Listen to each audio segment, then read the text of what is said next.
जय श्री चामुंडा माता मंदिर में हुई घटना पर एक तीखी और बहुआयामी सामाजिक राजनीतिक टिप्पणी है। यह मात्र एक घटना का विवरण नहीं, बल्कि सत्ता, धर्म और नागरिक अधिकारों के क्षरण पर एक गहरा प्रश्न चिन्ह है। आइए इस टिप्पणी के विभिन्न पहलुओं को विस्तार से समझते हैं। शक्ति का बेलगाम प्रदर्शन और संस्थाओं का दुरुपयोग।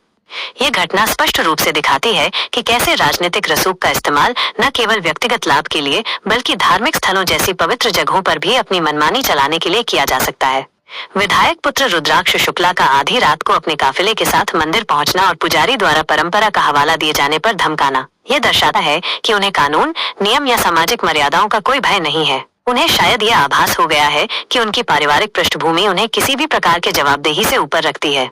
यह प्रवृत्ति भारतीय समाज में गहरी पैठ बना चुकी है, जहां प्रभावशाली लोग अक्सर कानून को अपनी जेब में समझते हैं और सरकारी मशीनरी को अपने इशारों पर नचाते हैं। उदाहरण के लिए, अतीत में भी ऐसे कई मामले सामने आए हैं जहां राजनेताओं या उनके संबंधियों ने सार्वजनिक संपत्ति पर अतिक्रमण किया, नियमों का उल्लंघन किया और विरोध करने वालों को धमकाया। चामुंडा मंदिर की घटना इसी श्रृंखला की एक कड़ी है, जो ये दर्शाती है कि ये प्रवृत्ति अब धार्मिक स्थलों तक भी पहुंच गई है, जिन्हें आमतौर पर निष्पक्षता और पवित्रता का प्रतीक माना जाता है। भक्ति का व्यवसायीकरण और मूल्यों का पतन। आपकी टिप्पणी में भक्ति का नया रूप का उल्लेख एक गहरी चिंता को उजागर करता है। अब भगवान के द्वार खोलने के लिए श्रद्धा या धार्मिक नियमों का पालन आवश्यक नहीं है, बल्कि बाप विधायक है का स्टिकर अधिक महत्वपूर्ण हो गया है। यह धर्म के व्यवसायीकरण और आध्यात्मिक मूल्यों के पतन का एक दुखद उदाहरण है। जिन भगवानों के नाम पर वोट मांगे जाते हैं, उन्हीं के मंदिरों में इस प्रकार की दादागिरी होना न केवल शर्मनाक है, बल्कि यह समाज के नैतिक आधार पर भी एक गहरा आघात है। यह उस संस्कृति को बढ़ावा देता है जहां शक्ति और धन ही सर्वोपरि हैं और धार्मिक भावनाएं केवल राजनीतिक उद्देश्यों की पूर्ति के लिए इस्तेमाल की जाती हैं। उदाहरण के लिए, कई बार देखा गया है कि चुनाव के दौरान नेता धार्मिक स्थलों पर जाकर अपनी धार्मिक निष्ठा का प्रदर्शन करते हैं, लेकिन वास्तविक जीवन में वे धार्मिक मूल्यों का सम्मान नहीं करते। चामुंडा मंदिर की घटना इसी पाखंड को उजागर करती है। कानून का कमजोर क्रियान्वयन और प्रशासनिक निष्क्रियता।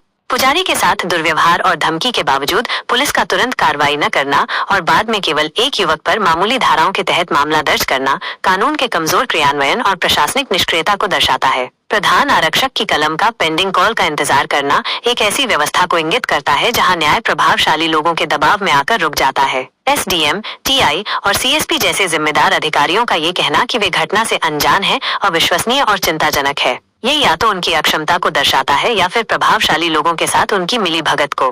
यह स्थिति आम नागरिकों के विश्वास को कमजोर करती है कि कानून सबके लिए समान है और उन्हें न्याय मिलेगा।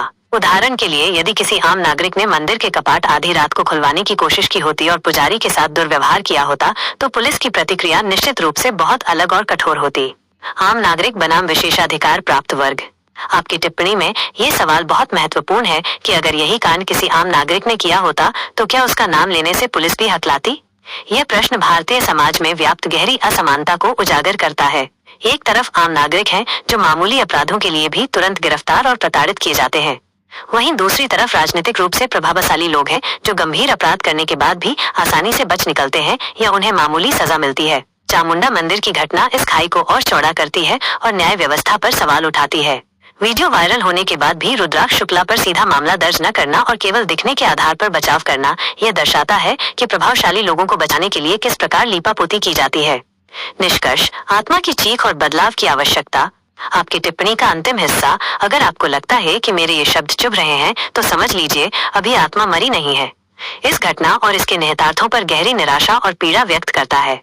यह एक चेतावनी है कि यदि समाज इस प्रकार की दादागिरी और अन्याय को स्वीकार करता रहेगा, तो उसकी आत्मा मर जाएगी। जय श्री राम की जगह जय श्री लाल बत्ती से आरती शुरू करने का व्यंग्यात्मक सुझाव व्यवस्था के भ्रष्ट और शक्ति केंद्रित होने पर एक कड़वा कटाक्ष है। यह टिप्पणी केवल एक घटना की शिकायत नहीं है, बल्कि यह भारतीय लोकतंत्र और समाज के मूल्यों पर एक गंभीर चिंतन और बदलाव की एक मार्मिक पुकार है।